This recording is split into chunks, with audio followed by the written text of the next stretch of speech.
बहुत पुरानी बात है। एक किसान था, उसके पास सैकड़ों एकड़ जमीन थी। किसान बूढ़ा हो चला था। उसका एक लड़का था, उसका नाम सुरेश था। एक दिन अचानक जमींदार की मृत्यु हो गई। अब सारी जमीन की देखभाल उसके लड़के सुरेश के ऊपर आ गई। लेकिन सुरेश को खेती बाड़ी और मेहनत करना अच्छा नहीं लगता था। वह जल्द ही बहुत अमीर बनना चाहता था। तभी किसी ने उसे पारस पत्थर के बारे में बतलाया। पारस पत्थर एक ऐसा पत्थर होता है जिसे किसी भी धातु से स्पर्श करने पर वह धातु सोना बन जाती है।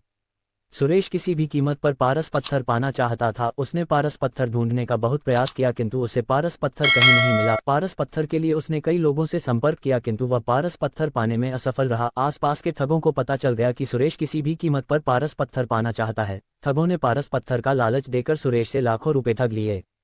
ठगों के बाद सुरेश ढोंगी बाबाओं के जाल में फंस गया। ढोंगी बाबाओं ने भी सुरेश को लालच देकर बहुत सा पैसा ऐंठ लिया। पारस पत्थर के लोभ में सुरेश को बहुत नुकसान हुआ और उसे अपनी कई एकड़ जमीन भी बेचनी पड़ी। सुरेश की पत्नी हमेशा उसे समझती कि इन सब बातों में मत पड़ो, अपने पास बहुत जमीन है, उसी में खेती करो। मेहनत भी किसी पारस पत्थर से कम नहीं है। किंतु सुरेश को तो पारस पत्थर की ही धुन सवार थी।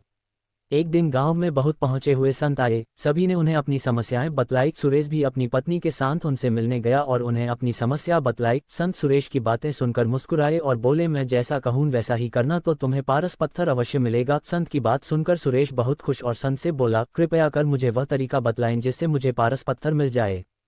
संत बोले, तुम्हें केले के पेड़ की पत्तियों के नोक पर जमा सुबह की ओस की बूंदें एक बर्तन में एकत्र करना है, और जब तुम 5 लीटर ओस की बूंदें एकत्र कर लोगे तो मैं उसे अभिमंत्रित कर पारस पत्थर में बदल दूंगा। लेकिन याद रहे, ओस की बूंदों में तुम पानी मिलाकर धोखा देने का प्रयास करोगे तो तुम्हारी पूरी मेहनत पर पानी फिर जाएगा और ओस की बूंदें पारस पत्थर नहीं बन पाएंगी।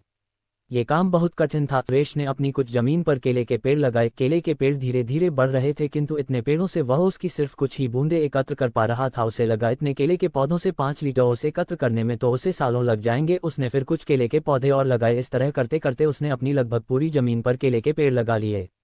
सुरेश अब इन केलों के पौधों को पानी देता और उनकी देखभाल करता था। 2 साल की अथक मेहनत के बाद सुरेश 5 लीटर ओस के बूंदे एकत्र कर पाया और अत्यधिक प्रसन्न होकर साधु महाराज के पास गया और उन्हें 5 लीटर ओस की बूंदों से भरा बर्तन देते हुए बोला, साधु महाराज, आपकी आज्ञा अनुसार मैंने 2 साल की अथक मेहनत के बाद ये 5 लीटर ओस की बूंदें एकत्र कर ली हैं। कृपया अब इन्हें पारस पत्थर में बदल दीजिए।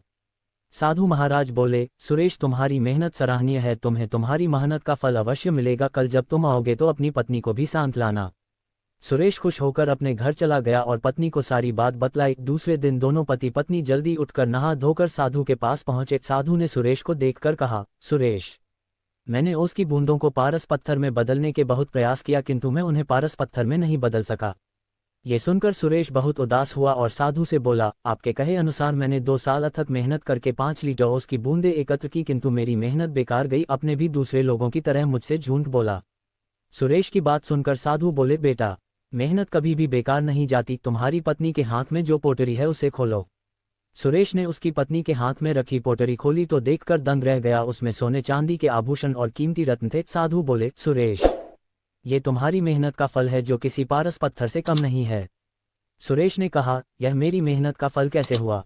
साधु बोले, तुमने 2 साल से मेहनत करके जो केले के पौधे लगाए थे, 2 साल से उनमें फल भी लग रहे हैं, किंतु तुम्हारा पूरा ध्यान पारस पत्थर और ओस की बूंदों पर था और तुमने फलों पर ध्यान ही नहीं दिया। किंतु तुम्हारी पत्नी इन फलों को बाजार भिजवा दिया करती थी और ये सारे आभूषण और रत्न फलों की बिक्री से आए पैसों को बेचकर खरीदे हैं। सुरेश ने मुस्कुराते हुए उसकी पत्नी की तरफ देखा और बोला, तुम सही थी जो हमेशा कहती थी कि मेहनत से बड़ा कोई पारस पत्थर नहीं होता। सुरेश साधु की तरफ हाथ जोड़कर बोला, आपने मेरी आंखें खोल दी। अब मैं हमेशा मेहनत करूंगा और पैसा कमाने के लिए कोई शॉर्टकट नहीं अपनाऊंगा। सुरेश अब खूब मेहनत करने लगा और अपनी मेहनत से समाज में खोया रुतबा फिर से प्राप्त कर लिया। शिक्षा, मेहनत से कुछ भी पाया जा सकता है। एक छोटे से गांव में एक किसान अपने परिवार के साथ रहता था। किसान का नाम रामलाल था। वह अपनी पत्नी, 2 बच्चों और पिता माता के साथ एक साधारण लेकिन खुशहाल जीवन जी रही थी। रामलाल की खेती पर प्रतिबंध था। वह प्रातः सूर्योदय से पहले खेत के लिए रवाना हो जाता था। रामलाल के पास एक छोटा सा खेत था जहां वह धान, गेहूं और सब्जियां उगाता था। उनकी पत्नी सीता ने भी खेत की खेती में उनकी मदद की थी और घर की महिमा लिखी थी। उनके बच्चे गांव के स्कूल में पढ़ते थे। हालांकि उनकी जिंदगी में चुनौतियां कम नहीं थीं। सीजन की दुर्घटना और माइक्रोवेव पर हमला उनकी मेहनत पर पानी फेर देता है। कई बार फसल अच्छी होती है तो परिवार को राहत मिल जाती है, लेकिन अकाल पर कर्ज का भार बढ़ जाता है। इस कठिन समय में गांव के अन्य किसानों ने मिलकर रामलाल की मदद की। उन्होंने पैसे जुटाए और उन्हें फार्मल फॉर्म कंपनी में सहयोग दिया। रामलाल और उनका परिवार दिन रात मेहनत करने लगे। उनकी मेहनत रंग लाई और अगली फसल अच्छी हुई।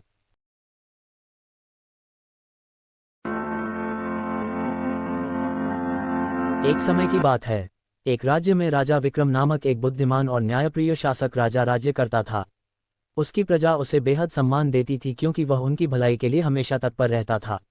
लेकिन राजा को एक समस्या सताती थी। राज्य में कुछ गुप्त संगठन थे जो प्रजा के बीच असंतोष फैलाने का काम करते थे। राजा ने अपने विश्वसनीय मंत्री अर्जुन से इस समस्या का समाधान खोजने को कहा। मंत्री ने सुझाव दिया कि राजा को गुप्त रूप से इन संगठनों की गतिविधियों की जानकारी लेनी चाहिए। राजा ने इस योजना को तुरंत स्वीकार किया। रात के अंधेरे में राजा साधारण वेशभूषा में अपने महल से निकल पड़ा। एक साधारण व्यक्ति की तरह वह गांव-गांव घूमने लगा। उसने देखा कि कुछ लोग झूठी अफवाहें फैला रहे थे और प्रजा के मन में राजा के प्रति संदेह पैदा कर रहे थे। राजा ने उनकी बातों को ध्यान से सुना और उनकी योजनाओं को समझने की कोशिश की। कुछ दिन बाद राजा ने अपने दरबार में एक विशेष सभा बुलाई।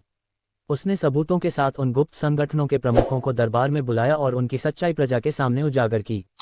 प्रजा ने राजा की प्रशंसा की और उन दोषियों को कड़ी सजा दी गई। इस घटना के बाद राजा विक्रम ने यह तय किया कि वह नियमित रूप से गुप्त रूप से प्रजा के बीच जाकर उनकी समस्याओं और शंकाओं को समझेगा। इस तरह वह न केवल एक अच्छा शासक साबित हुआ बल्कि अपने राज्य को भी मजबूत और खुशहाल बनाया। राजा विक्रम की यह कहानी हमें सिखाती है कि एक सच्चा नेता वही होता है जो अपनी प्रजा की भलाई के लिए हर संभव प्रयास करता है और उनकी समस्याओं को समझने के लिए उनके बीच रहता है।